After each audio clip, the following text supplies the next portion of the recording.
Hello there friends, in this video I'll be showing a little quick portrait I've been working on. There's this technique I wanted to try out for quite a while and I thought that this painting is the best opportunity to do that. I discovered this really cool channel called Kaiteki Art and she has the most incredible art I've seen in quite a while, so make sure you check it out. And one interesting thing she does is do her line art with traditional Chinese ink. And I just thought it's very interesting. I've never seen that before.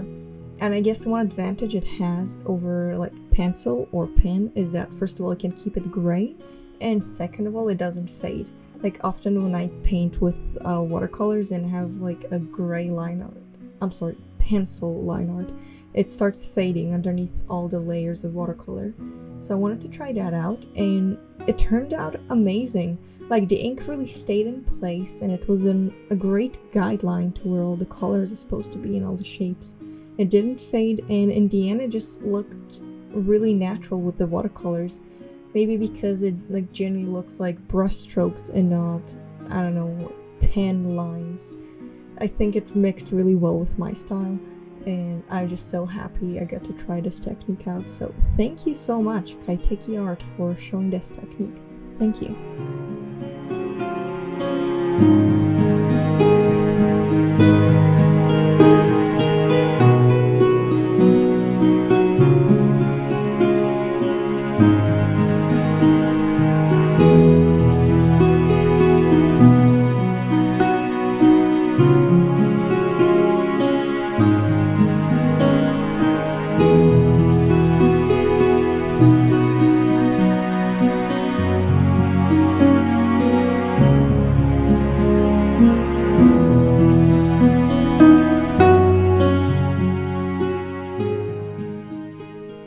After I finished the line art and it was all dry and nice, my next step is to do the background. So for the background I chose shades of green, yellow and white because in the reference photo she has some trees behind her and they're really out of focus. So what I did is wet the entire paper and do really abstract, unclear splashes of color.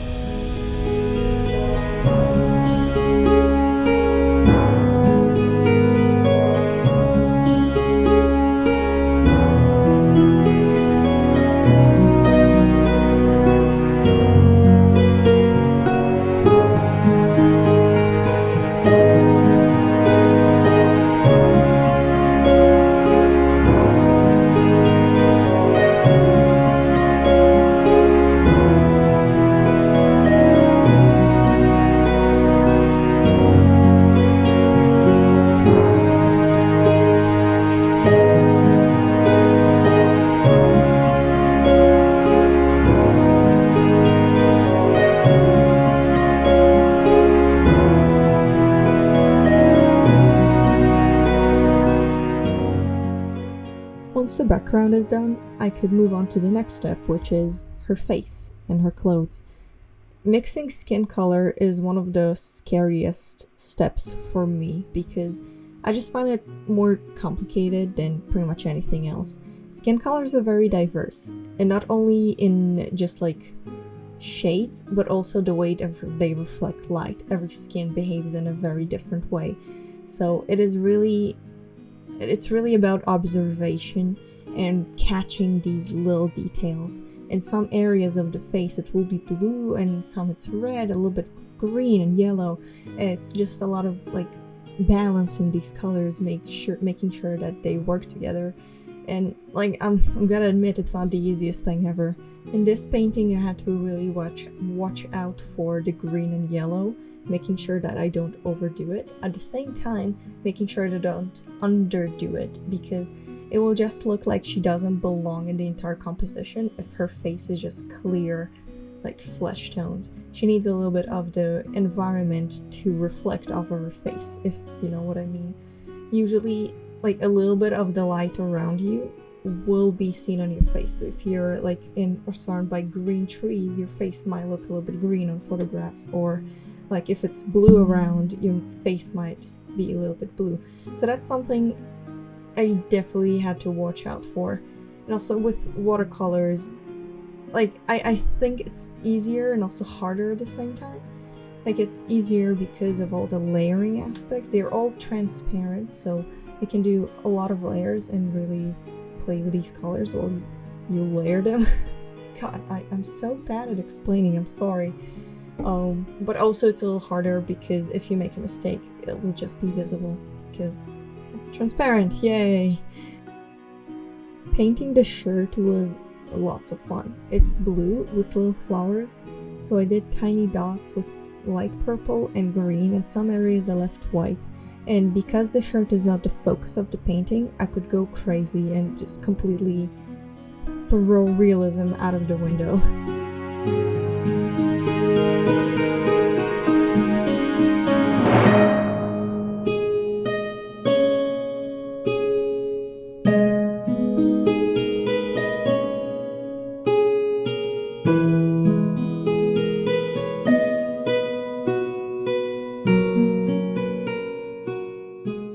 Later I moved on to the hair, and the girl in the photo has dark brown, almost black hair, which in some areas just looks like warm orange-ish, and that's the color that I started with, because with watercolors you start from light to dark, you probably know that.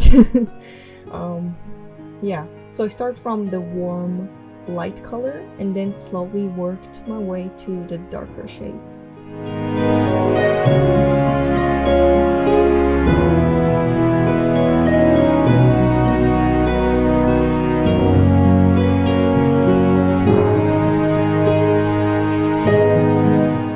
Once the first, probably the ugliest layer of paint was dry, I could move on to the second and the next layers of paint, slowly adding more details and more shades.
For the small but really important details like the corner of her mouth, the corners of her eyes, and her nostrils, I used watercolor pencils. They add more control or more vibrance that sometimes is much harder to achieve with just plain watercolors.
Towards the end of my painting, I added the smaller curls in her back and some of the darkest parts of the hair, and I did the finishing touches with really thin black pen.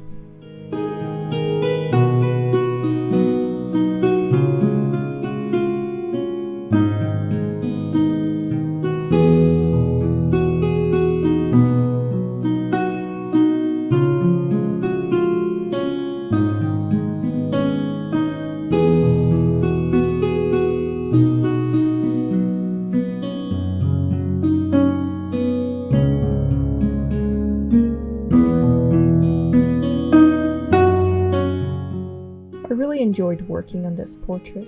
It feels so great to work on something that is not school related for once. It's like a breath of fresh air. I think it turned out great and I got much better with my watercolor technique with the layers and the skin tones. And one thing that for sure improved is my patience. I try to work on that every time. It's kind of hard, to be honest, because just art, it can get so frustrating, but it's important to be more patient and it will turn out great in the end.